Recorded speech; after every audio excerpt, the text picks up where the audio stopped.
वचनामृत चिंतन सारंगपुर प्रकरण 12 कंटिन्यू। સ્વામિનારાયણ હરે।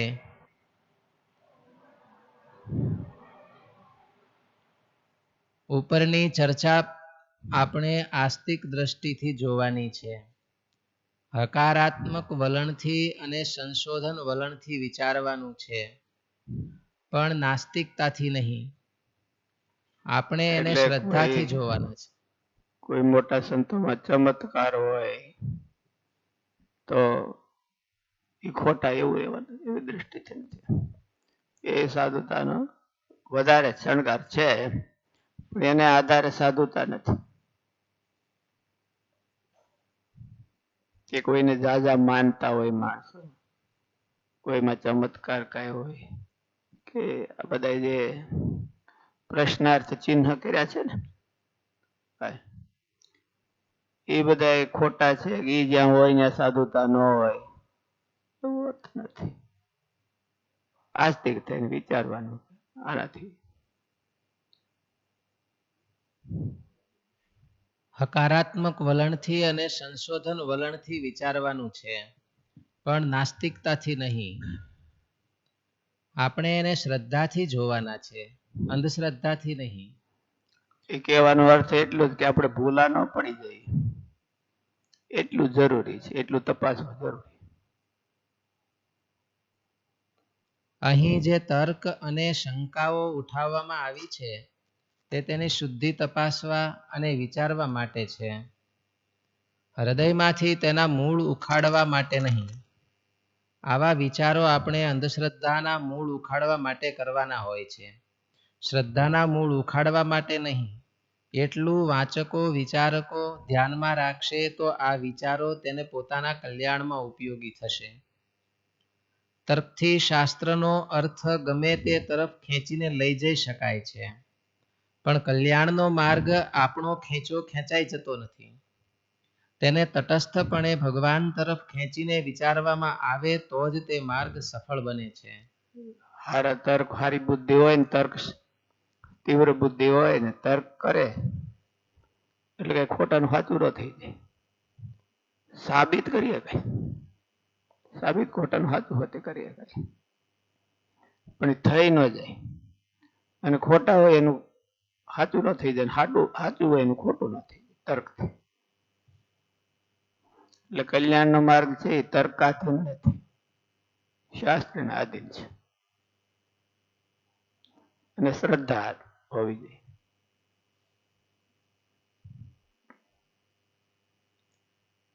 આખરે સાધુતાને ઓળખવા માટે શું કરવું? તો તેનું સમાધાન એ છે કે જેમ નદીના બે કિનારા હોય છે ને બંને કિનારા વચ્ચે નદીનો પ્રવાહ વયો જાય છે, તેમ સાધુતા બે કિનારા વચ્ચે પ્રવાહિત થઈને ચાલી જાય છે।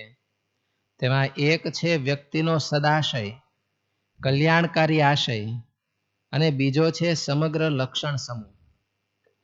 એક બાજુ આવેલા બધાય અને એક બાજુ ઇન્ટેન્શન। ઇન્ટેન્શન જો ખરાબ હોય તો ઓલા બધા હોય તો સાધુતા લાવી ન શકે।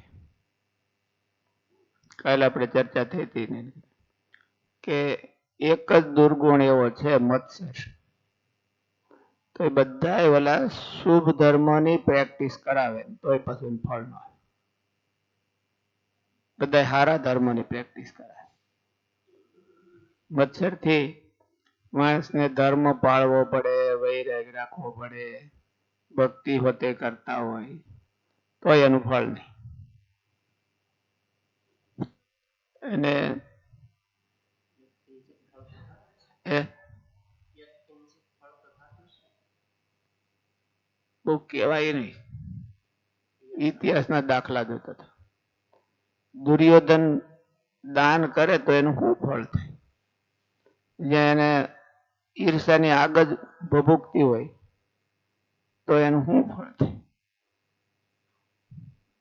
મત્સર વધે એનો, જેટલો જેટલો સફળ થાય એટલો મત્સર વધે. શુભ ક્રિયા છે એ હાવ કઈ નિષ્ફળ ન હોય એમ માનીને આપણે માની લઈએ કે કઈક થોડું ફળ થતું છે.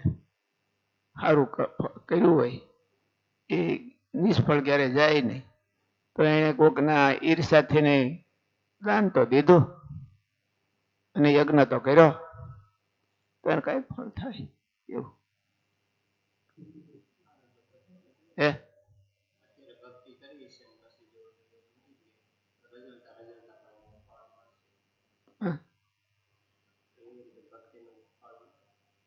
મળે એમાં તો ના નહીં, કરેલું કર્મ નિષ્ફળ તો ન જાય. પણ એ તો સાધુતા છે, સાધુતા છે કે નહીં એમાં તો હાવ ચોકડી.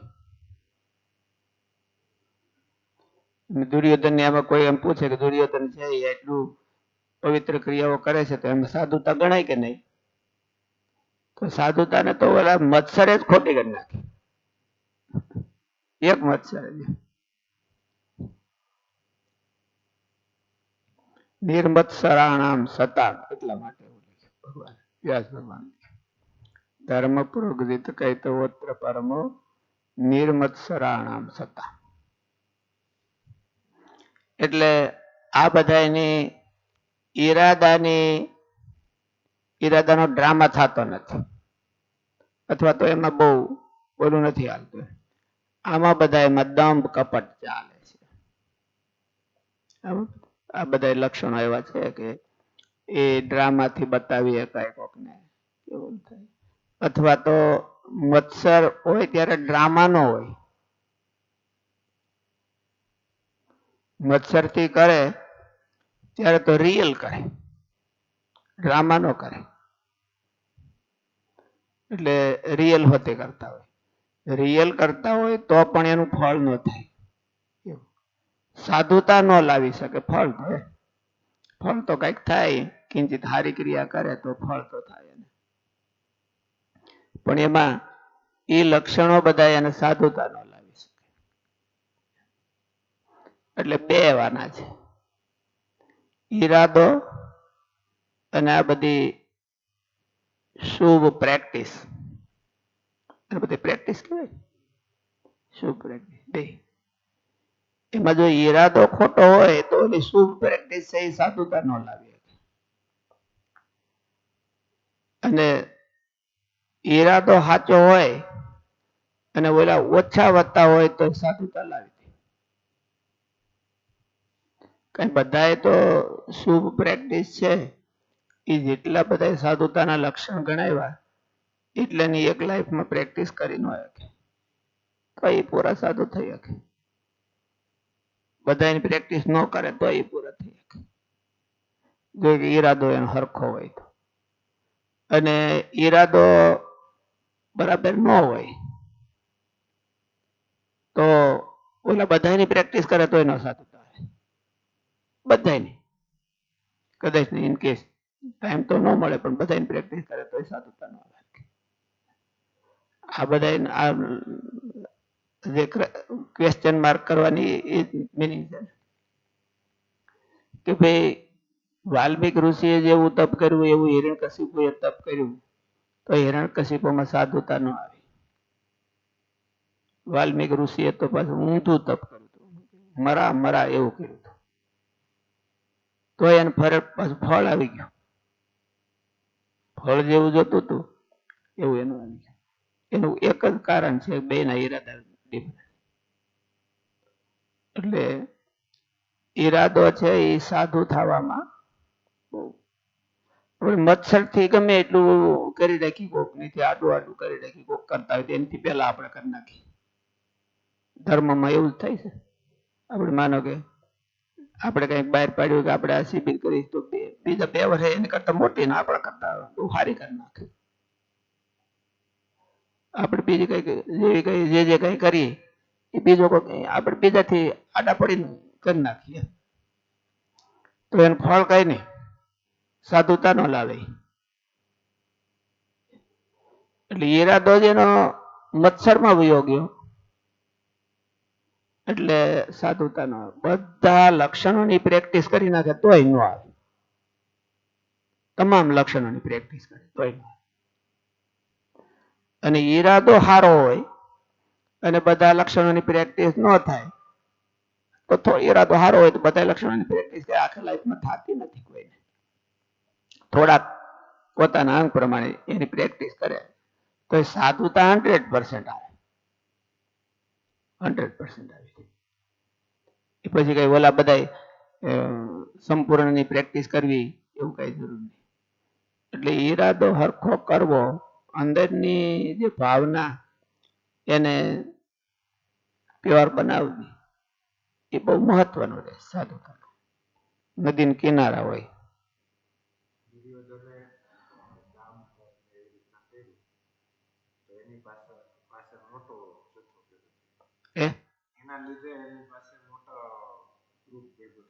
હા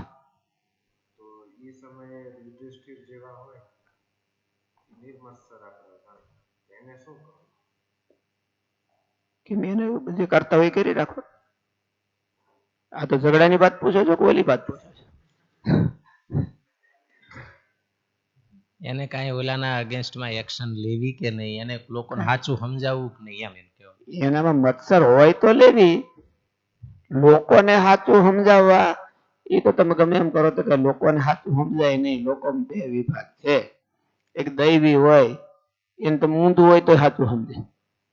દૈવી જ ન્યા ભરાણા હોય તો હે દૈવી જ ઓલા પણ દુર્યોધન તો કહું છું એનું ઊંધું હોય તો સાચું સમજે. દુર્યોધન ની ભેળા ભરાણા હોય મોસ્ટલી સંઘ છે ને એ પોતાની જાત નો થાય, જેવો હોય એવો થાય. સંઘ છે એ આપણને કંપની છે એટલે એને રુચિ કીધી. એ રુચિ તો પોતાની દૈવી રુચિ હોય ને ઓલામાં ભરાણા હોય તો એ જાદુ ન ટકે, નીકળીને બીજી ક્યાંક ગોતી આવે. રુચિ મળે નહીં તો, રુચિ મળતી હોય તો થાય, વાંધો ન આવે. એટલે યુધિષ્ઠિરને શું કરવું એને મત્સર ન કરવો એવું એટલું જ શાસ્ત્રમાં કીધું. એમ આપણે એમ પૂછતા હોય કે એને મત્સર ન કરવો. કોક તમારી ઉપર ઈર્ષા કરે ને તમારું નુકસાન કરે તો હું, એવો જ અર્થ થયો ને. ઓલા દૈવી હોય બધા કેટલા જીવો એનું ઓલા બગાડતા હોય તો આ એમ કે દયાને ખાતર આપણા હાથમાં નથી. બહુ આપણે ચિંતા કરી કે કેટલાય દૈવી છે એ નબળા માણસો પણ ભરાઈ ગયા છે તો એનો કઈ ઉપાય આપણે કરી ન શકીએ. લગભગ લૌકિક વ્યવહાર તો એવા છે કઈ કરી ન શકીએ. આને સાચું થઈ અને પોતાની પ્રવૃત્તિ કરી રાખવાની. જો ભગવાન ક્યાંક હરખું હશે ને એનો બહુ દૈવી ભાવ છે તો એને કોઈક દીક ભાન થાય. કારણ કે કમ્પેર તો થાય, બે પેરેલલ હાલ્યું જતું હોય એટલે કમ્પેર તો થાય કોઈને. માણસ હોય ને જરાક જો થોડીક સેન્સ હોય તો કમ્પેર થાય. કમ્પેર થાય ને એને ખબર પડી જાય તો એ ઓટોમેટિક આવી જાય. એને બાવડું પકડવા ન જવાય કે તું દૈવી છો અને ન્યા નથી તારે જવા જેવું, અમારા ભેગું આવવા જેવું છે.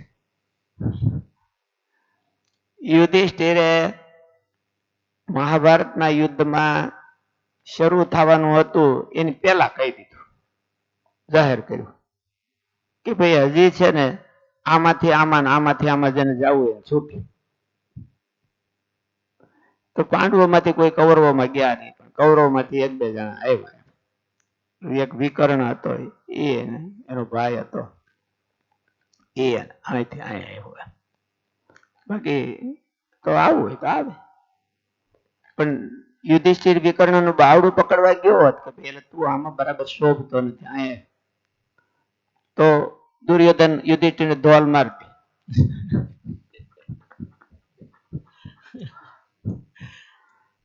એટલે એવું ન કરે.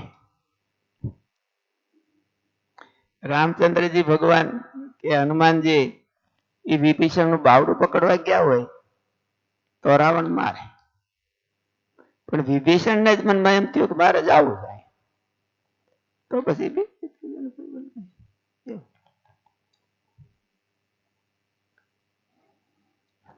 એટલે દૈવી જીવો હોય કે હારા માણસો હોય એની ફરજ હું,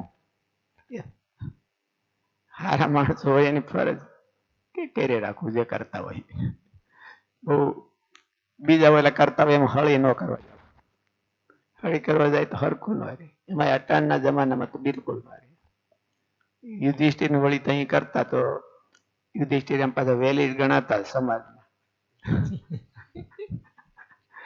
એટલે કોઈ એને હારા માણસો કોઈ ઓલું ન કે. અત્યારના જમાનામાં તો બહુ એવું વેલિડ ને અનવેલિડ એવું બહુ નથી, બધા વેલિડ જ છે.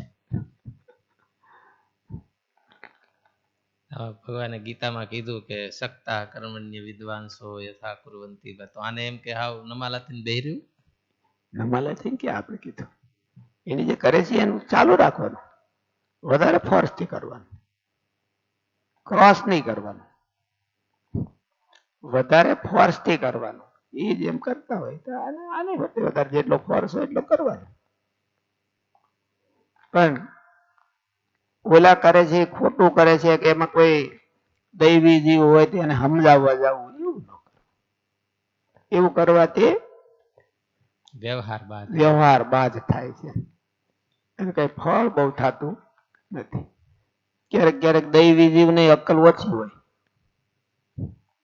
એટલે એ પાછા વળી નવીન હળી કરે. મને આ ઓલો આમ કેતો હતો,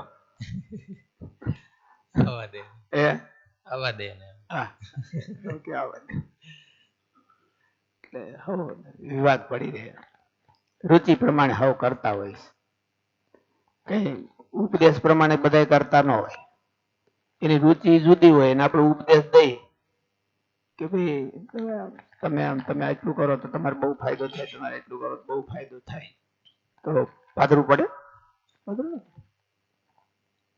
મુમુક્ષુની દૈવી જીવની દ્રષ્ટિએ માનો કે આ જેના ઈરાદા નબળા હોય એ તો પોતાના નબળા ઈરાદા તો છુપાવીને જ રાખે, કઈ દેખાવા દે નહીં, ખબર પડે ને. તો આ દૈવી મુમુક્ષુ હોય એને શું એવું કરવું કે એમાં ખબર પડે કે આના ઈરાદો સારો છે કે નબળો છે. શાસ્ત્રમાં તો કીધું છે કે એનો દૈવી ભાવ ને મુમુક્ષુ ભાવ હોય, દૈવી ભાવ જુદો છે અને મુમુક્ષુ ભાવ જુદો છે. દૈવી ભાવ હોય એનો તો એને બધી હારી ક્રિયા હારી લાગે, પણ મુમુક્ષુ ભાવ હોય તો એ તરત જ ઓળખી જાય હોતી, એની ઈરાદા હોતી ઓળખી જાય. ખાલી દૈવી હોય તો એના ઈરાદા ન ઓળખે, પણ જો એનામાં મુમુક્ષુતા હોય તો એ ઓળખી જાય. દૈવી નો અર્થ એવો છે કે એને બધા હારી ક્રિયા ને હારી ભાવના બધું સારું લાગે. અને મુમુક્ષુની દ્રષ્ટિએ તો મુમુક્ષુની દ્રષ્ટિ એ છે કે સાચું કયું એ એને ઓળખવાની વાત છે. નિષ્કુળાન સ્વામી તો એવું કીધું એમ, મુમુક્ષુ હોય તો એને ઓળખાય. મુમુક્ષુ કોને કહેવાય? ઓળખાણ હોય, એને સાધુ અસાધુ ની ઓળખાણ થાય એને મુમુક્ષુ કહેવાય. અને હારું હોય હારું એવું લાગે દૈવી કહેવાય. સારું લાગે કદાચ ઓલા ઉપરથી સારું કરતા હોય તો એને ગમતું હોય, એટલે એમ ક્યારેક દૈવી જીવ ભરાઈ જાય. મુમુક્ષુતા એમાં હોતે હોય, દૈવી ભાવની અરે મુમુક્ષુતા હોતી હોય તો ઓળે ગોખલે ન ભરાય. આજે આપણને એમ લાગે છે કે આપણે શું છે મિસગાઈડ થાય છે ક્યાં કે દૈવી ભાવ ને મુમુક્ષુ ભાવ બે એક છે, મિસગાઈડ મળે. દૈવી હોય ને તોય બીજે ક્યાંક ભરાય શકે, મુમુક્ષુ હોય તો ન ભરાય. તો એને સાચી ઓળખાય. આમાં એવું કઈ કે ઉપાય કે ટેકનિક ખરી કે એને કેવી રીતે એની પરીક્ષા લેવી કે અથવા કેવી રીતે જાણવું એનો ઈરાદો સારો છે કે નહીં? એમ મુમુક્ષુ સમય પરિણામ થઈ જ એની પરીક્ષા છે. પરિણામ એવું કેવું લાવે, માનો કે મુમુક્ષુ હોય અને નબળા વાતાવરણમાંથી નીકળી અને યોગ્ય જગ્યાએ પહોંચે તો એ મુમુક્ષુ મુક્ષુતા એની એ લઈ જાય ને. જે જેની પ્રત્યે શ્રદ્ધા રાખી હોય એ જે ગુરુજન હોય મોટા હોય તો એનો ઈરાદો સારો છે કે નબળો છે એની પરીક્ષા સમય કળાય. મારે જે આમ કીધું ને દંભે કરીને વર્તમાન પાલતો હોય ને ઓલું કરતો હોય ને લોયાના વચનામૃતમાં આવે છે, એની ખબર કેમ પડે? મારે કીધું કે એનો મોટામાં મોટો ઉપાય તો સમય. પછી મારે કે એનું અપમાન થાય કે એને હિડન કોન્ટેક્ટ કોની હારે છે અને ઉપરના કોન્ટેક્ટ ઉપરના સંબંધો કોની હારે છે ને હિડન સંબંધ જો ઓલાને રાખતો હોય તો એને માનવાનું કે એમાં હોતે પડ્યું છે. મારે જે લોયાના વચનામૃતમાં એવું કીધું છે કે એનો બે જૂઠ ભગવાન અને સંતના દ્રોહીની હારે હોય અને એ હિડન હોય. તો એનો અર્થ શું થયો? પ્રાઇવેટ રુચિ. એની પ્રાઇવેટ રુચિ ન્યા છે. પ્રાઇવેટ રુચિ જો ઓલામાં રહીને આની હારે હિડન રાખતો હોય તો એનો અર્થ એવો છે વિભીષણ રાવણની ફોજમાં હોય તો એ રામની સેનામાં જો ઓલું રાખતો હોય તો એનો અર્થ એવો છે કે એનો દૈવી ભાવ છે. અને આમાં રહીને જો ઓલામાં એને રુચિ રાખતો હોય તો એનો અર્થ એવો છે અને હિડન કરતો હોય એ તો જલ્દી ન ઓળખાય. એ જલ્દી ન ઓળખાય. એ તો કાળે કરીને કઈક ઠોકર લાગે બે વાત દંભથી વર્તમાન પાડતો હોય કે ઓલું કરતો હોય. અને એમાં પાછું મહારાજ એવો પ્રશ્ન લખ્યો કે એમાં હોશિયાર હોય બુદ્ધિવાળો હોય તો ન ઓળખાય. એ કેમ ઓળખાય? તો એને મહારાજ આજ કીધું કે એના જીવનમાં કઈક ઠોકર લાગે અથવા તો એની રુચિ વધારે ન્યા હોય અને એ હિડન હોય. હિડન હોય એ તો ધીરે ધીરે ધીરે ધીરે ધીરે ધીરે કળાય. ગમે એવું હોય તો એ છૂપવું તો રહેતું નથી. આ ઓલું પ્રીતિ અપ્રીતિ ખાંસી ખુશી દુઃખ આ બધા છે એ પેલા તો એને મોઢું જ કહી દે. ખુશી હોય કે તમને મળવાથી મારા અંતરમાં ખુશી છે કે મારા અંતરમાં ઓલો સોરો છે એ આમ કે મળે તરત જ મોઢાથી જ કહી દે. અને હોશિયાર હોય ને મોઢું છપાડે થોડું તો આગળનો વ્યવહાર કહી દે. પછી આગળનો વ્યવહાર એમાં તો પછી કઈ કોઈ ડ્રામા નથી કરી શકતું. લાંબો ડ્રામા નો હાલે. ડ્રામાનું તો લિમિટેશન હોય ને. પૃથ્વીરાજ ચૌહાણ છે એ 60 વર્ષ જીવ્યો હોય તો 60 વર્ષ ડ્રામા હાલે. ડ્રામા તો 60 મિનિટમાં પૂરું થઈ જાય. ડ્રામા હોય તો 60 મિનિટમાં પૂરું થઈ જાય. એટલે ડ્રામા લાંબુ ન હાલે. ડ્રામા 60 વર્ષનું ડ્રામા કરવું હોય તો 60 મિનિટમાં પૂરું કરતી.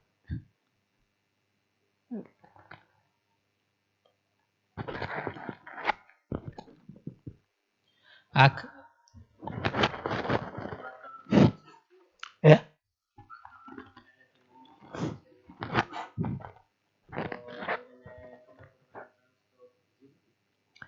તો એવું થાય છે. આ બધા શાસ્ત્રકારો એવું કે છે, આપણને જે વ્યવહારમાં ન દેખાતું હોય.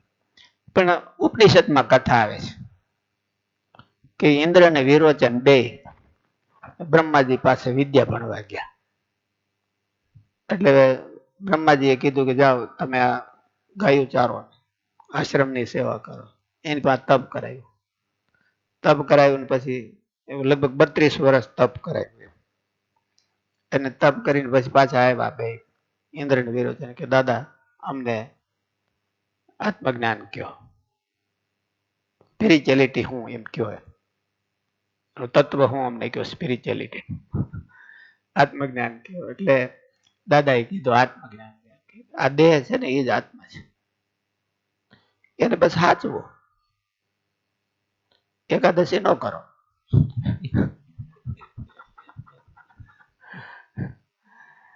એટલે એને હાથવો, એને ખવડાવો, પીવડાવો, શણગારો, ઓલું કરો તો એ જ આત્મા છે.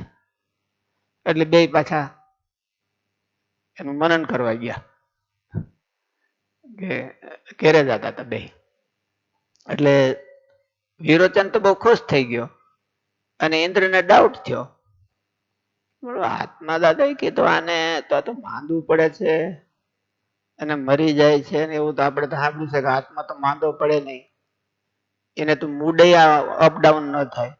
આત્માને તો એક ધારો જ મૂડ રહેશે, આપણે તો અપડાઉન મૂડ થાય ને, એટલે એનો મૂડે અપડાઉન નથી થતો એવું સાંભળ્યું છે. તો પછી આનું શું સમજવું? એટલે એને ડાઉટ થયો એટલે ઇન્દ્ર પાછો અને વિરોચન વયો ગયો. વિરોચન વયો ગયો. એટલે એવું લાગે છે કે સંશોધન વૃત્તિ છે એ મુમુક્ષુતા છે, સત્યના રિયાલિટીનું સંશોધન કરવું એ મુમુક્ષુતા વૃત્તિ છે. અને સારું હોય એટલું સારું લાગવું અને નબળું હોય એટલું નબળું લાગવું એ દૈવી ભાવ.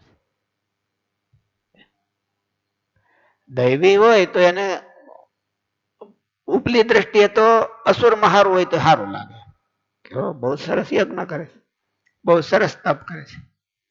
પછી એને એની રુચિ ખબર પડે કે આ તો દૈવી રુચિ નથી ને આસુરી રુચિ છે, તો વળી પાછો નહીં.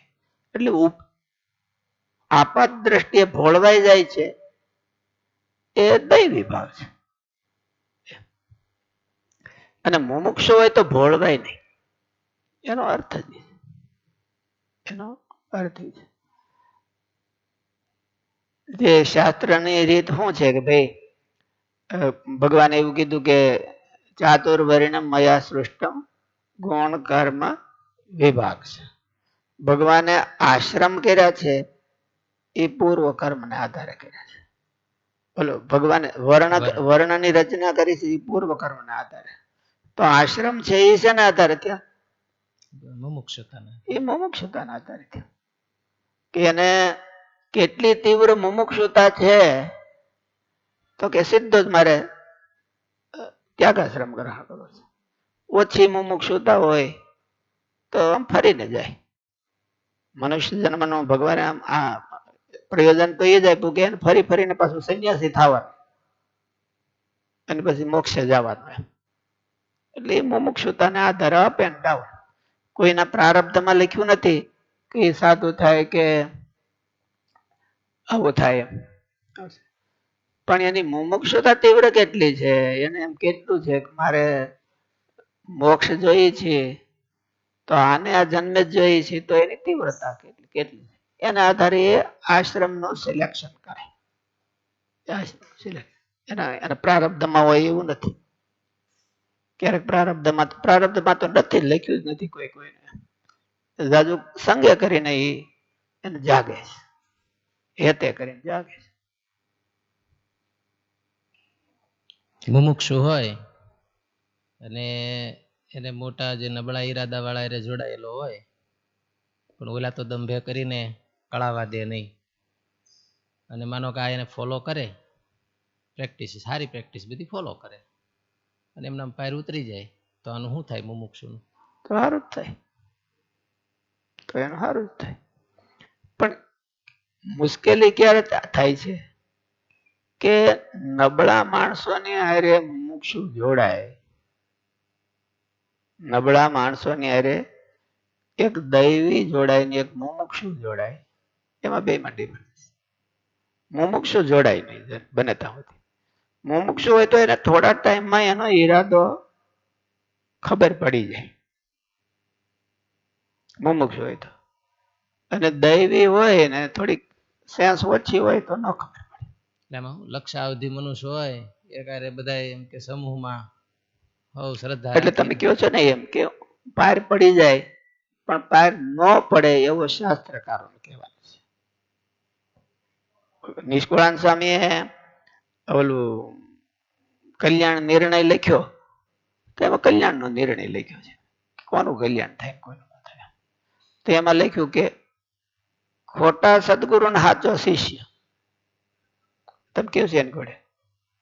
ખોટા સદગુરુ અને સાચો શિષ્ય. મોટે ભાગે એવું લોકમાં તો થાય જ નહીં. લોકમાં તો પ્રમાણ એનું જ કહેવાય, સદગુરુ એ જ સાચા ને શિષ્યો ખોટા બધા. કારણ કે સદગુરુમાં ખોટાઈ આવવાનો ચાન્સ જ નથી એવું સમાજ કે છે, શાસ્ત્ર નથી કહેતા.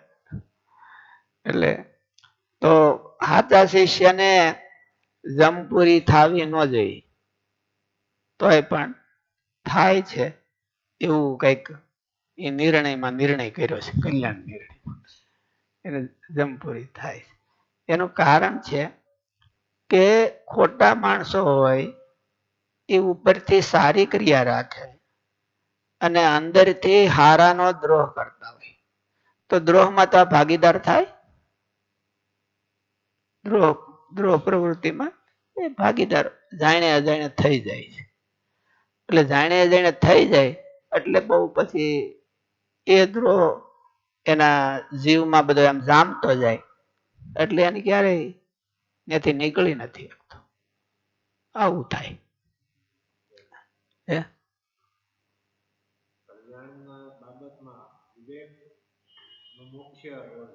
વિવેક એ જ મુમુક્ષુતા છે. હા, વિશ્વાસ વિવેક પૂર્વક નો હોવો જોઈએ. વિશ્વાસની પ્રોસિજર તો એક ટાઈપની જ હોય છે. તો અંધવિશ્વાસ કોને કહેવાય? વિવેક વગર નો હોય, વિવેક રહિત હોય. ખોટા પાત્રમાં સાચો વિશ્વાસ રાખવો, ખોટા પાત્રમાં આવો વિશ્વાસ રાખવો, ઓલા જેવા સાચો રાખતા હોય છે એને જ અંધવિશ્વાસ કહેવાય. નકર અંધવિશ્વાસ શું કરવાનું કહેવાય? અંધવિશ્વાસ નો શું કરવાનું એમ કે અંધવિશ્વાસની પ્રોસિજર શું? વિશ્વાસી જેવું કરતો હોય એવું જ કરે કે અંધવિશ્વાસમાં બીજું કઈ કરે?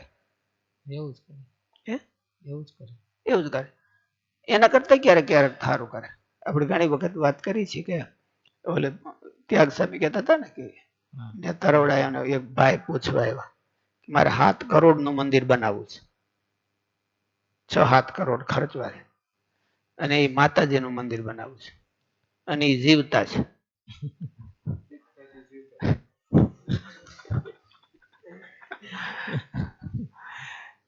એટલે ત્યાગ સ્વામીએ સલાહ દીધી એને કે તું વચલા ખંડમાં છે એ રાધા કૃષ્ણ પધરાય. રાધા કૃષ્ણ આમ કે બધા સમાજમાં આપણે એમ તો ન કહેવાય કે હું એને એમ કહું કે સ્વામિનારાયણ પધરાય, આપણે એમ તો કેવું જોઈએ કે એમ કે સ્વામિનારાયણ પધરાય, પણ એમ એને કદાચ ફીટ બેસે કે ન બેસે, પણ જનરલ છે કે રાધા કૃષ્ણ પધરાવે તો એમાં કઈ કોઈને વાંધો ન હોય. અને એને સલાહ સાંભળનારાને પોતાને એમ ન થાય કે એના ભગવાનનું કીધું, એવું ન થાય. એટલે નહીં, મારે તો માતાજી જ પધરાવે છે, મારે માતાજી જ પધરાવે છે, અને એ જ જીવતા છે. એ જ પછી જીવતા છે એનું કદાચ એને પૂતળું સ્ટેચ્યુ મૂકે, પણ છે એ જીવતા, એટલે એને પધરાવે છે. તો એની જે પ્રોસિજર છે એ અતિ વિશ્વાસીના જેવી જ છે કે સાચા વિશ્વાસીના જેવી? એકલવ્ય જેવી ગણાય કે બીજી કઈ ગણાય? એકલવ્યને વિશ્વાસથી એને રિઝલ્ટ લાવ્યો હતો ને, એટલે એકલવ્ય જેવી જ ગણાય કે ખોટી ગણાય? તો એને અંધવિશ્વાસ ગણવો કે સાચો વિશ્વાસ ગણવો? આ બધા દૈવી મુમુક્ષુઓ દેખાય છે એ બધા અંધવિશ્વાસો છે એનો. આપણને એમ લાગે કે આ દૈવી જીવો છે, મુમુક્ષુઓ છે, પણ તો એ અંધવિશ્વાસો છે એવો અર્થ થયો ને. એટલે ખોટું પાત્ર જો એને ભળાઈ ગયું હોય એટલે આટલું જ ફેર રહે છે, અંધવિશ્વાસ અને વિશ્વાસ, પ્યોર વિશ્વાસ. અંધવિશ્વાસ કીધો હોય પછી સામો એવો બીજો ક્યાંક શબ્દ મૂકવો પડે ને, એટલે પ્યોર વિશ્વાસ છે. એમાં ફેર એટલો જ છે, પાત્ર સિલેક્શન, પ્રોસિજર ચેન્જ નહીં, પ્રોસિજર ચેન્જ નહીં, પાત્ર સિલેક્શન. અને પાત્ર સિલેક્શન થી અંધવિશ્વાસ અને સત્ય વિશ્વાસ એવું ગણાય. શાસ્ત્રમાં એને ડેફિનેશન કરવી હોય તો કે કરી છે કે નહીં કઈ ખબર નથી આપણા ધ્યાનમાં, પણ દાખલા જોતા એવું થાય, શાસ્ત્રના દાખલા જોતા કે પાત્ર સિલેક્શન કેવું કર્યું છે. પાત્ર સિલેક્શન એટલે રિઝલ્ટ નો આવે, એટલે રિઝલ્ટ નો આવે. ઇવન જે દાખલા તરીકે ભીષ્મ પિતા જેવા બહુ મહાન હોય તોય પણ એને પુરુષાર્થનું પાત્ર સિલેક્શન તો ખોટું કર્યું. પુરુષાર્થ ક્યાં કરવો, કોને માટે કરવો, એનું પાત્ર સિલેક્શન તો એવા મોટા છે એટલે એની શાસ્ત્રમાં ક્યાંય નિંદા નથી કરી. રિઝલ્ટ તો બોલું થયું. એને તો પાછું શ્રી કૃષ્ણમાં તો પોતાને અંગત નિષ્ઠા હતી. નિષ્ઠા ન કહેવાય પણ કે શ્રી કૃષ્ણના ભક્ત હતા, પણ એને પુરુષાર્થ છે એ શ્રી કૃષ્ણ માટે ન કર્યો, કઈ દુર્યોધનને માટે કર્યો. એટલે ભક્તિમાં અને નિષ્ઠામાં એટલો ફેર આવે છે. ભક્તિ કોને કહેવી અને નિષ્ઠા કોને કહેવી? ભીષ્મ પિતા શ્રી કૃષ્ણના ભક્ત હતા પણ શ્રી કૃષ્ણ નિષ્ઠ નહોતા. શ્રી કૃષ્ણમાં એને નિષ્ઠા ન ગણાય, ભક્તિ ગણાય. ભક્તિ તો એને સ્તુતિ કરી છે ને અંતે, ત્રિભુવન કમનમ તમાલ પત્રમ રવિકર ગૌરવ, ભગવાનની સ્તુતિ કરી છે, ભગવાનની ભક્તિ કરી છે. એને ભગવાનની ભક્તિ કરી, ભગવાનના ભગત હતા. પણ એને શ્રી કૃષ્ણમાં નિષ્ઠા જયારે નિષ્ઠાની વાત આવી ત્યારે શ્રી કૃષ્ણમાં નિષ્ઠા ગણાણી નહીં. શા માટે ન ગણાણી? ભગત હતા તો નિષ્ઠા કેમ નહીં? નિષ્ઠા બીજે હતી. એને પુરુષાર્થ શ્રી કૃષ્ણ માટે કઈ કર્યો નહીં જીવનમાં, ખાલી ભાવના રાખી. એની દુર્યોધન ને તો ભાવના નહોતી, એને તો ભગત ન કહેવાય. એને ભાવના નહોતી શ્રી કૃષ્ણમાં. એને તો શિશુપાલ ને એની જેવી ભાવના હતી. એમ ભીષ્મ પિતાને એવી નહોતી ભાવના શ્રી કૃષ્ણ પ્રત્યે, એની ભાવના હારી હતી, તો એ નિષ્ઠા ન ગણાય. એને એના માટે કર્યું હું? કૃષ્ણને માટે એને કર્યું શું? કઈ ન કઈ. એટલો બધો રિસોર્સ હોવા છતાં એની પાસે એટલી બધી ત્યારના જમાનામાં સ્કિલ જ કહેવાય ને, એટલી સ્કિલ હતી તો એને શ્રી કૃષ્ણ ભગવાનને માટે કઈ એ સ્કિલનો ઉપયોગ ન કર્યો, દુર્યોધનને માટે કર્યો. એટલે આને ટ્રેજેડી કહેવાય. એટલે ક્યારેક ક્યારેક ભગત ટ્રેજેડી સર્જતા હોય છે. એ નિષ્ઠા વાળો ન સર્જી શકે, ભગત સર્જી શકે. એટલે દૈવી અને મુમુક્ષુ, મુમુક્ષુ તો એને કહેવાય. એમ છે કે જીવોને દૈવી મુમુક્ષુ જીવ બધાને લીડ કરે છે, ભાવના કરે છે, એવું થાય છે. આમાં કંઈક બીજું આવે છે, ભાવનાથી ઉપર હોતા કંઈક બીજું એને લીડ શું કરે છે? એટલે ભાવના ને મુમુક્ષુતા જયારે કયો શબ્દ આવે ને, મોક્તુમ ઈચ્છું મોક્તુમ જિજ્ઞાસુ, એને જિજ્ઞાસા છે નહીં છે કલ્યાણની. જિજ્ઞાસામાં એનાલિટિક આવે, એનાલિસિસ આવે કે આ સાચું કયું ખોટું, ટેલી તો કરે ને. એટલે મુમુક્ષુતા શબ્દ એવો છે, મુમુક્ષુતા શબ્દ એવો છે કે મુમુક્ષ મુકાય ક્યાં એની ટેલી કરે છે, કે ઓલું સંશોધન કરે છે કે આપણે અહીંયા હોય તો મુકાય કે અહીંયા હોય તો મુકાય. અને દૈવી એટલેથી સંતોષ પામી લે છે કે આ બહુ સારું છે. એટલે આપાત સારું હોય તો એને દૈવી ભૂલો પડવાની શક્યતા ખરી. જો એનો ઊંડો દૈવી ભાવ હોય તો પછી જયારે એને ઈરાદામાં કઈક ઓલું ગડબડ દેખાય તો એને ત્યારે વિચાર થાય, તો એટલી એની મુમુક્ષુતા કહેવાય. દૈવી ન હોય ક્યારેક ક્યારેક તો અસુરોમાં હોતી મુમુક્ષુ પાકે છે, અસુરોમાં હોતી મુમુક્ષુતા પાકે છે. તો મુમુક્ષુ હોય તો એ પાછા પેલું થઈ જાય.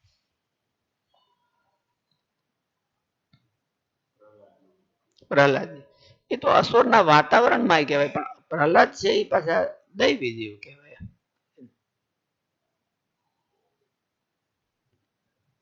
પ્રહલાદના જીવનમાં એની જે મુમુક્ષુતા કહેવાય, પણ વાપરી નથી કોઈ શબ્દ મુમુક્ષુ શબ્દ, પણ પ્રહલાદના જીવનમાં જે એનો જીવન પ્રવાહ છે એ મુમુક્ષુતાના આધારે, એટલા બધા વાતાવરણમાં પણ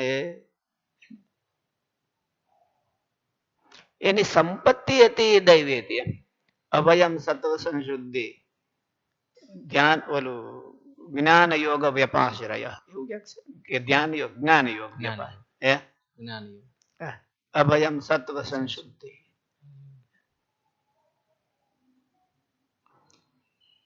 આખરે સાધુતાને ઓળખવા માટે શું કરવું? તો તેનું સમાધાન એ છે કે જેમ નદીના બે કિનારા હોય છે ને બંને કિનારા વચ્ચે બે તપાસવા પડે. ઓલા જે લક્ષણ સમૂહ છે એની પ્રેક્ટિસ છે એ વધારો ઓછો કરે કે આ મોટા સાધુ છે ને આ નાના સાધુ છે. થોડાક લક્ષણો હોય તો નાના, જાજા હોય તો મોટા. પણ ઈરાદો છે એ સાચા ખોટાનો નિર્ણય કરે. આ ખોટા સાધુ છે ને સાચા છે, ઓલા મોટા સાધુ છે ને નાના. એટલું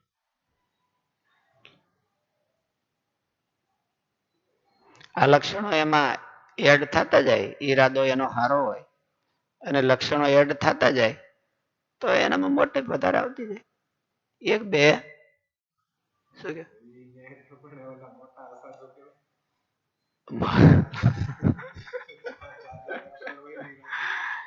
તો જાજા લક્ષણ હોય તો જાજા માણસો છેતરાય, જાજા લક્ષણો હોય તો એટલે એમ કે મોટા ખોટા. એમ મોટા ખોટા જાજા કેમ છેતરાય?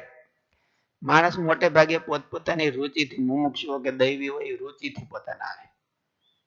તો હવે બધાય છે એ બધાય એક જ એંગલ થી નો એકમાં જોડાણા હોય, જુદા જુદા. એ બહુ હોશિયાર છે, એ બહુ ઓલા આવા છે, ઉદાર છે, ઓલા છે, તો હવે નોખા નોખા એંગલ હોય. તો જાજા ગુણ હોય જાજા છેતરાય. ઈરાદો ખોટો હોય ને કોઈલા મોટા હોય તો જાજા છેતરાય.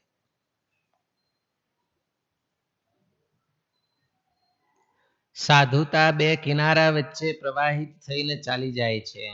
તેમાં એક છે વ્યક્તિનો સદાશય, કલ્યાણકારી આશય, અને બીજો છે સમગ્ર લક્ષણ સમૂહ.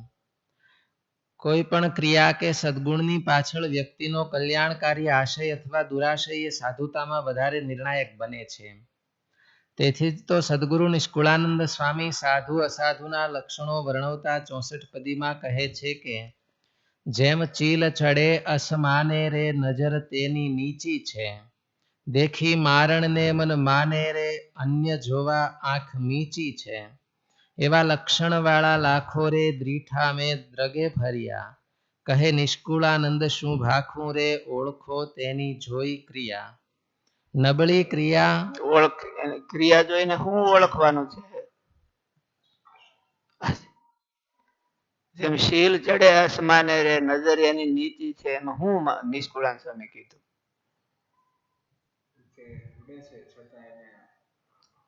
ઈરાદો અને આશય છે એ નબળો છે. એટલો બધો ઊંચો હાઈલાઈટ ઓલો હાઈ નથી. એમ પોતે હાઈ છે પણ ઈરાદો એકદમ લોઅર છે.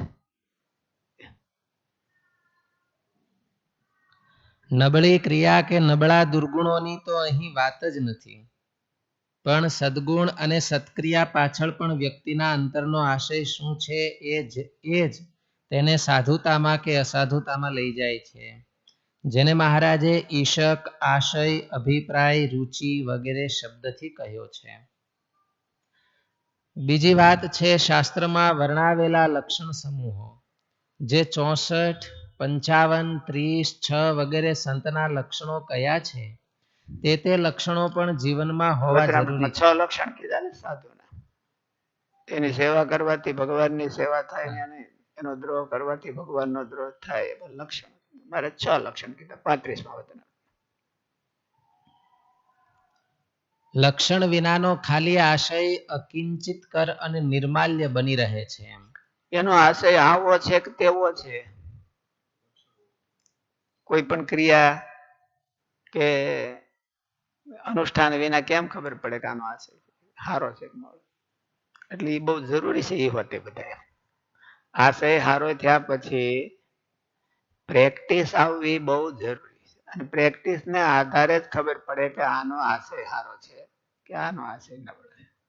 કોઈ માણસ હાવ એમ કે ઝીરો હોય, કઈ ન કરતો હોય અને બહુ હારો હોય તો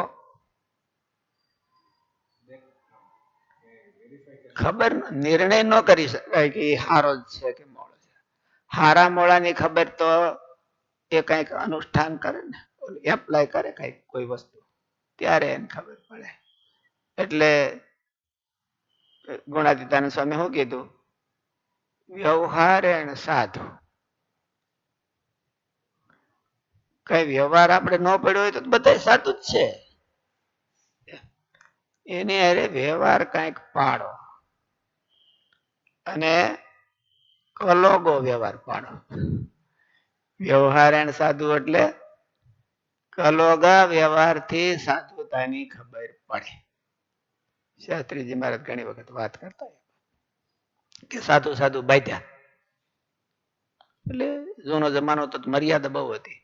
તો એક સાધુને બહુ ખીજ ચડી તો એટલે બીજા જેને અરે બાંધતો તો એના કાનમાં જઈને ગાળ દે.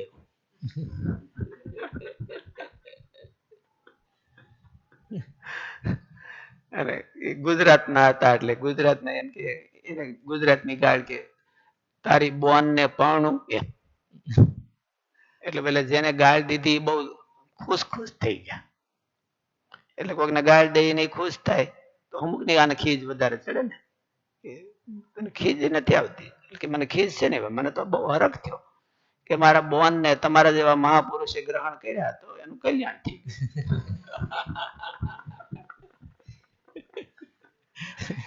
એટલે વ્યવહાર અને સાધુ એને સાધુ કહેવાય.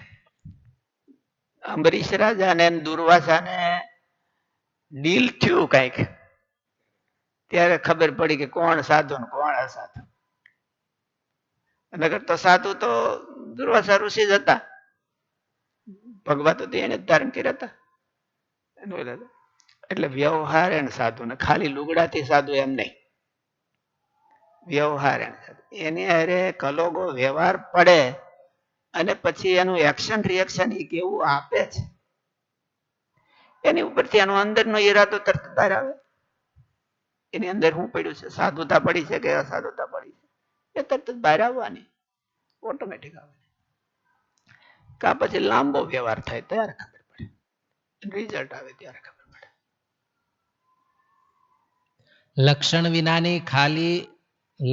વિનાનો ખાલી આશય અકિંચિત કર અને નિર્માલ્ય બની રહે છે.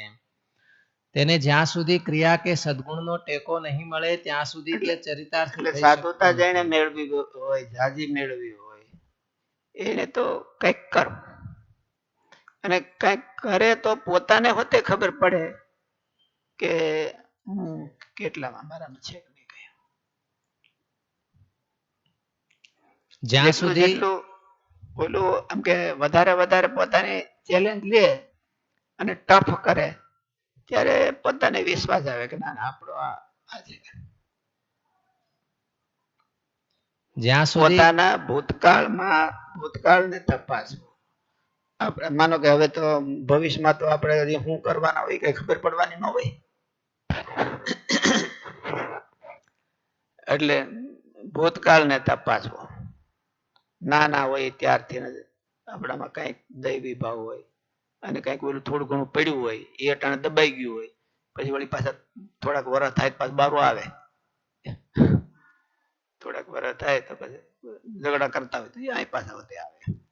એટલે એને જો અગાઉથી દાબી દે કે આ આપણો પ્લસ પોઈન્ટ હતો ને આ આપણો માઇનસ પોઈન્ટ હતો, તો માઇનસ પોઈન્ટ ને અત્યારે દબાવી દે તો દબાઈ દે.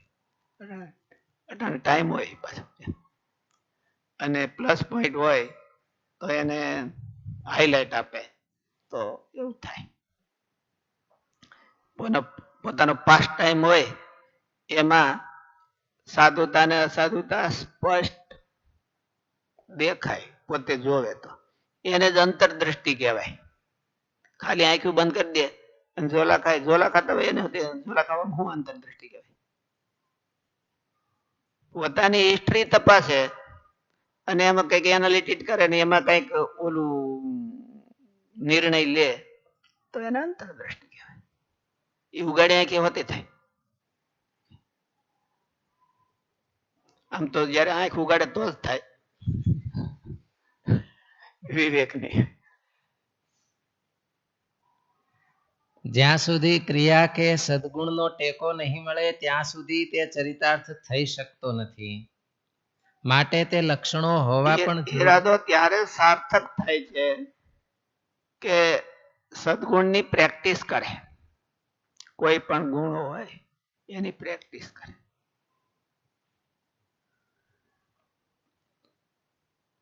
બીજી બાજુ સ્થૂળ રીતે લક્ષણોનું પ્રદર્શન ડેમોન્સ્ટ્રેશન કરી દે પણ આશય નબળો હોય તો તેના તે ગુણો કે ક્રિયાઓ અસાધુતામાં લઈ જશે.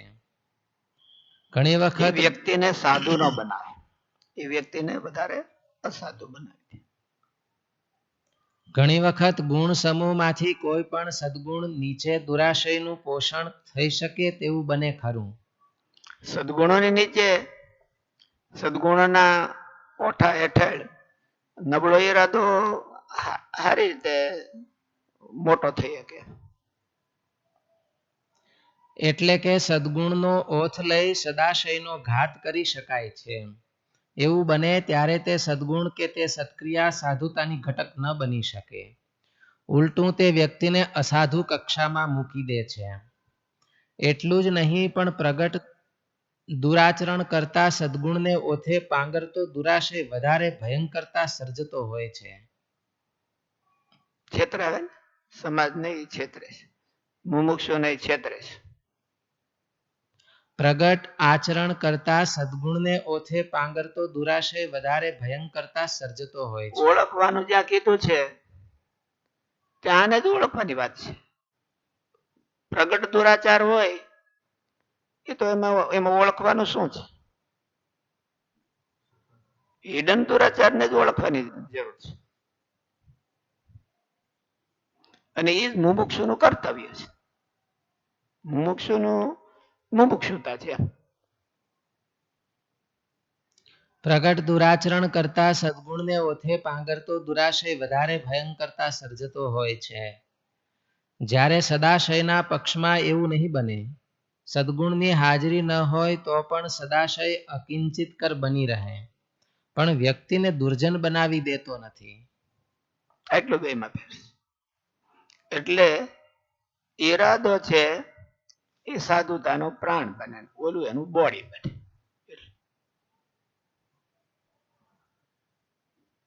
બોડી છે એ ઈરાદાને ફોલો કરતું હોય છે.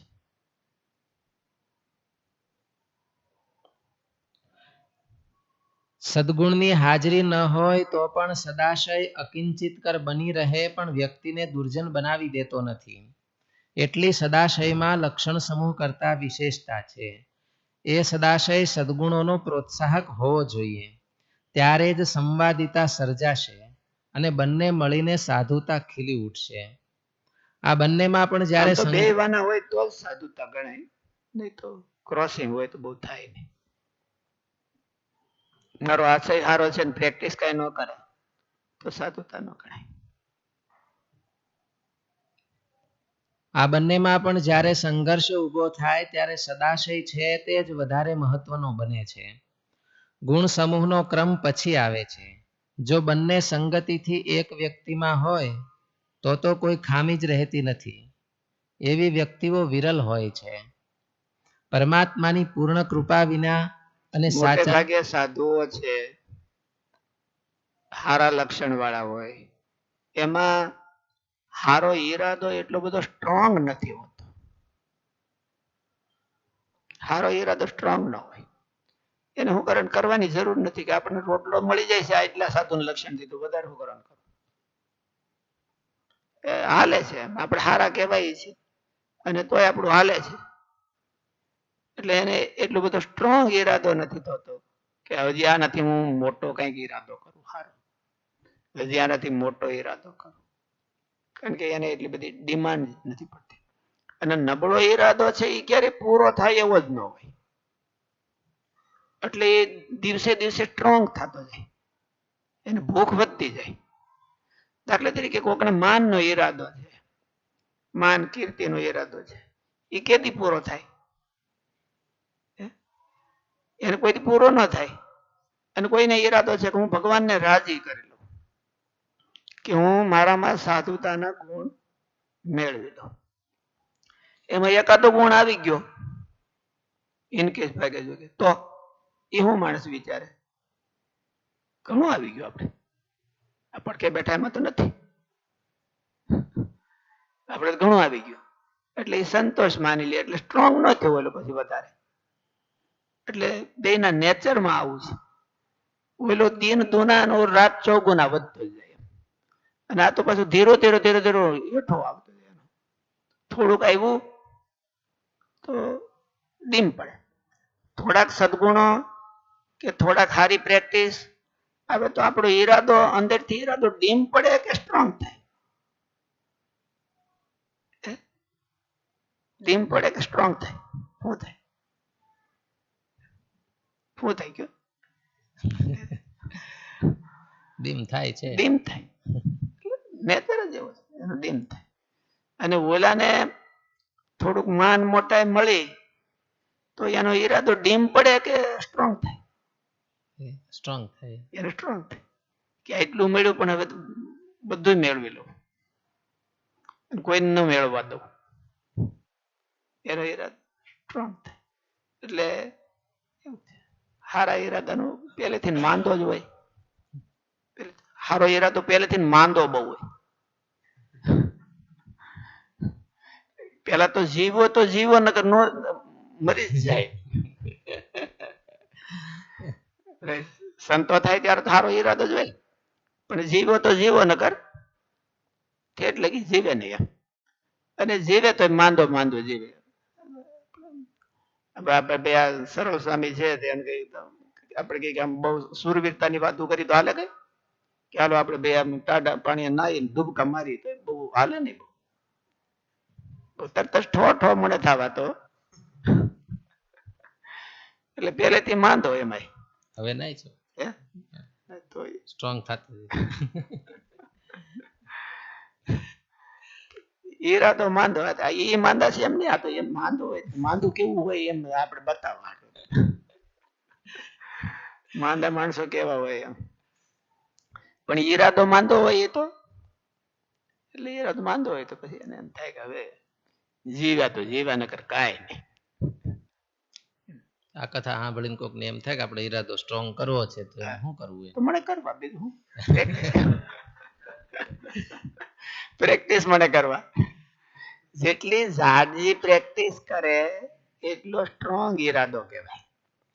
અરે જેટલી ઓછી પ્રેક્ટિસ કરે, આમાં ગુણ સમૂહ તો આપી દીધો કે સાધુ થવું એને આવા આવા ગુણ મેળવવા જોઈએ, આવી આવી સ્કિલ મેળવવી જોઈએ, તો એને સાધુ ગણાય એમ. તો જેટલી વધારે સ્કિલ ને વધારે સદગુણ મેળવે તો જ એનો ઈરાદો સ્ટ્રોંગ કહેવાય. તો એનો ઈરાદો સ્ટ્રોંગ કહેવાય. જેટલી વધારે પ્રેક્ટિસ કરે તો એટલો વધારે સ્ટ્રોંગ.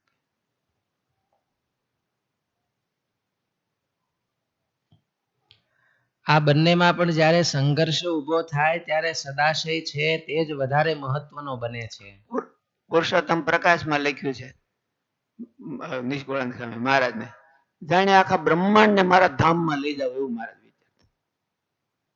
જાણે આખા બ્રહ્માંડ ને એટલા બધા કલ્યાણના ઉપાય કર્યા તો મહારાજને સંતોષ ન થયો, તૃપ્તિ ન થઈ.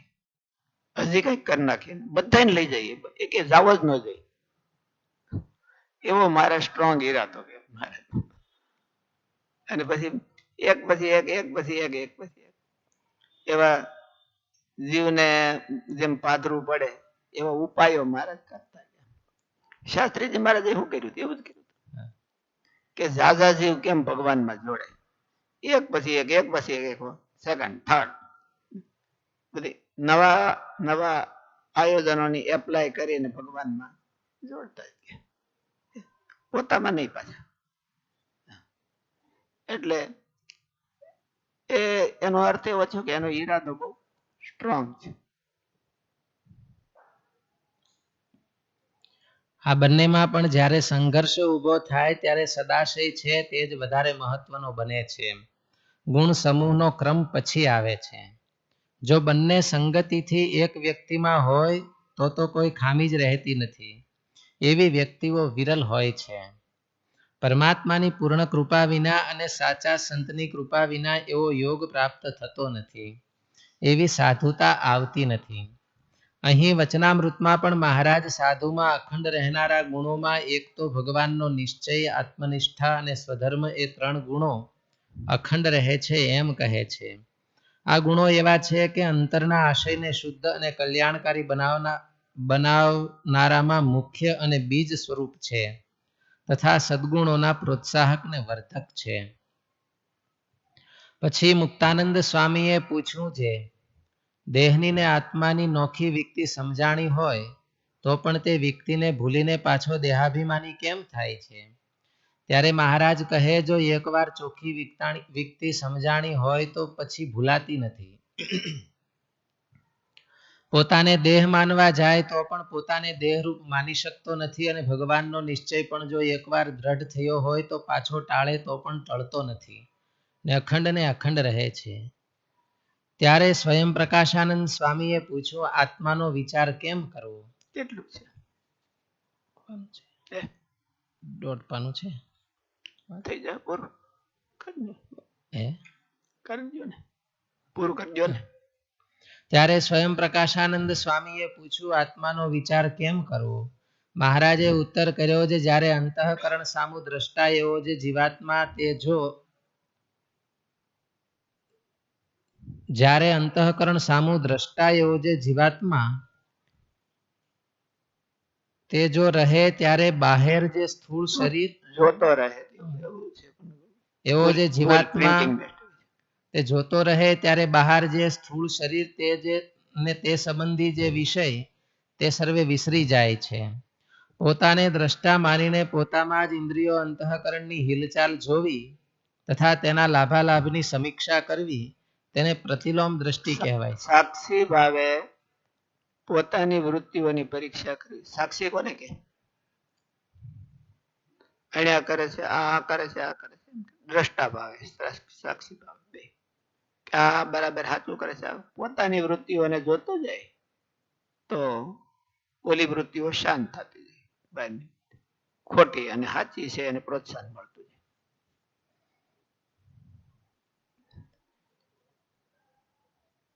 પોતાને દ્રષ્ટા માનીને પોતાના જ ઇન્દ્રિયો અંતઃકરણની હિલચાલ જોવી તથા તેના લાભાલાભની સમીક્ષા કરવી તેને પ્રતિલોમ દ્રષ્ટિ કહેવાય છે.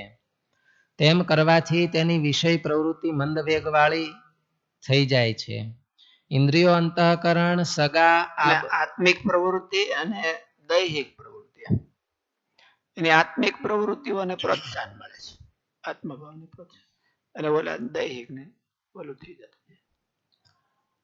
ઇન્દ્રિયો અંતઃકરણ સગા આ બધો જગત સમાજ છે. આત્મા દ્રષ્ટા ભાવથી તે એક એકની ક્રિયાના ઈરાદાની ચિકિત્સા જ્યારે પ્રતિલોમ દ્રષ્ટિ કરીને કરે છે ત્યારે તેઓના લૌકિક ઈરાદા મંદ ગતિવાળા બનતા જાય છે.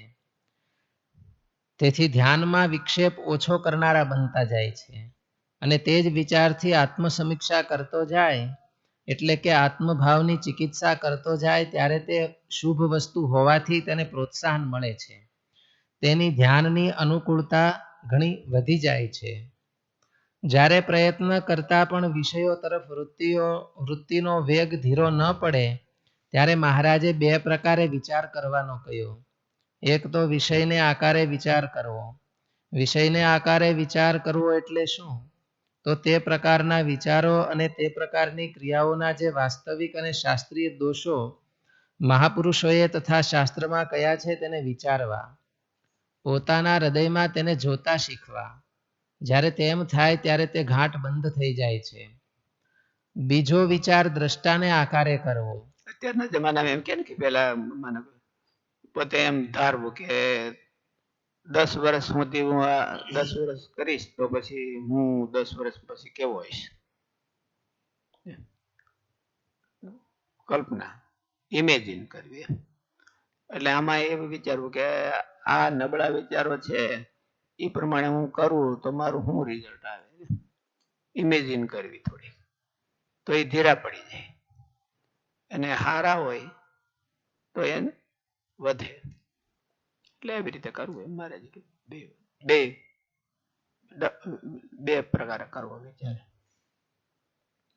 બીજો વિચાર દ્રષ્ટાને આકારે કરવો એટલે કે તેના ગુણની સમીક્ષા કરવી, તેની પોતાના હૃદયમાં અનુભૂતિ કરતા શીખવી. તેથી ખોટા ઘાટ બંધ થઈને સાચા જ રહેશે ને બંને વિચારો એક થઈ જશે. પછી ધ્યાન સુગમ પડે છે. માટે જ્યાં સુધી ઘાટ સંકલ્પનું બળ હોય ત્યાં સુધી ધ્યાન ન કરવું પણ વિવેક વિચાર કરવો. તે વિવેક વિચાર કરવાથી ધ્યાનની યોગ્યતા પામી શકાય છે. માટે તે વિચાર ચાલુ રાખવો. મહારાજ કહે દેહના ભાવ દેહને વિશે હોમવા અને ચૈતન્યના ભાવ ચૈતન્યને વિશે હોમવા. એટલે કે વિવેક દ્રષ્ટિથી દેહના ધર્મો દેહને વિશે માનવા અને તેને ઉખાડવા જેવા છે એમ માનવા. સ્થૂળતા, કૃશતા, તાવ વગેરે દેહ ધર્મો છે. તે દેહમાં આવતાની સાથે જીવ પોતાના માની લે છે તે ન માનવા ને દેહ પૂરતા મર્યાદિત માનવા. હું તેથી અલગ પરમાત્માનો ભક્ત છું, આત્મ સ્વરૂપ છું એવી ભાવના દ્રઢ કરવી. તે ભાવોને દેહમાં હોયમાં ગણાય. અસાવધાની, ગાંડપણ, ભોળપણ, તૃષ્ણા, શોક વગેરે અંતઃકરણના ધર્મો છે. તે પણ આત્મા એવો જે હું તે મારામાં નથી. હું તે ધર્મોએ યુક્ત મન આદિથી અલગ આત્મા છું એવો વિવેક દ્રઢ કરે તો તેને તે ભાવો અંતઃકરણમાં હોયમાં ગણાય. મારે એક આંટો ઓછો છે એમનો માન. આંટો ઓછો કોનો છે? બુદ્ધિનો. બુદ્ધિનો. જીવમાં તો આંટા છે જ નહીં કઈ.